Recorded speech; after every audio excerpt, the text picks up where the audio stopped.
Goeiemôre en welkom by ons weeklikse oordeenking. Vandag is Dinsdag en soos ons genoem het gister, kyk ons hierdie week na Psalm 77 as 'n hulpmiddel vir die rou wat ons as gemeenskap ervaar na die afsterwe van 'n geliefde onderwyser. En ek weet, almal van ons was nie noodwendig in hoërskool Elderdy nie, almal het nie noodwendig rek gehad nie, maar wat ek wel weet, is dat ons almal gaan iewers rou in ons lewe beleef. En daarom begin ek deur te sê dat rou en verlies ons baie diep raak. En ten spyte daarvan weet ons elkeen van ons moet aan iets doodgaan. Maar dit raak elke keer ons baie diep en maak seer.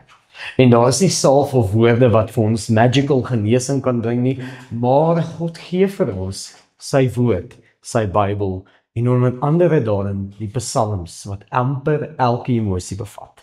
Met dit in gedagte, kom ons luister saam na die woord van die enigste en lewende Here, soos dit opgeskrywe staan in Psalm 77 van vers 6 tot 9. Ek dink terug aan die vervloë dae, aan vergange jare. Ek wil snags aan my hartsvel dink, met my hart wil ek kla en my gees deursoek, sal my Heer ons dan vir ewig verstoot en ons nooit weer aanvaar nie? Is dit vir altyd die einde van sy troue liefde? Het sy boodskappe van geslag tot 'n einde gekom? Tot sover die woord van die enigste en lewende Here. Gister het ons gekyk na die ernstige noodkreet van Asaf en hoe hy beleef het hoe hy sprakeloos was voor God. En vandag kyk ons na daardie pyn. Hy dink aan 'n tyd voor sy pyn, voor sy rou, en hy wonder of God se genade wat hy toe beleef het, nou opgehou het. Het God se troue liefde dalk tot 'n einde gekom? En hierdie is 'n natuurlike menslike reaksie veral in rou. Miskien kyk jy dalk na foto's of herinneringe en jy dink, sal ek ooit weer lag? Sal ek ooit weer bly wees? Miskien loop jy verby 'n leë klaskamer of 'n slaapkamer van 'n familielid en jy wonder of jy ooit weer beter gaan voel.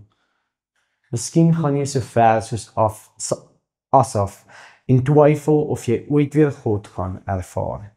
Maar dan kan jy weet, ons dien 'n God wat sy beloftes hou.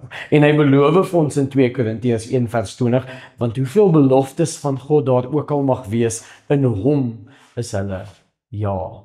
En daarom sê ons deur hom amen aan God tot sy eer. Dit wil sê dat Jesus word die een wat ons beloftes vervul, om die beloftes van troos, die beloftes van genesing en die beloftes van die ewige lewe. En as ons twyfel veral wanneer ons pyn, seer kry, rou en swaar kry beleef, dan weet ons dit beïnvloed nie God se getrouheid nie, want Jesus Christus bly die waarborg dat God se beloftes onwrikbaar is en dat ons daarin kan vashou. Kom ons maak dit prakties.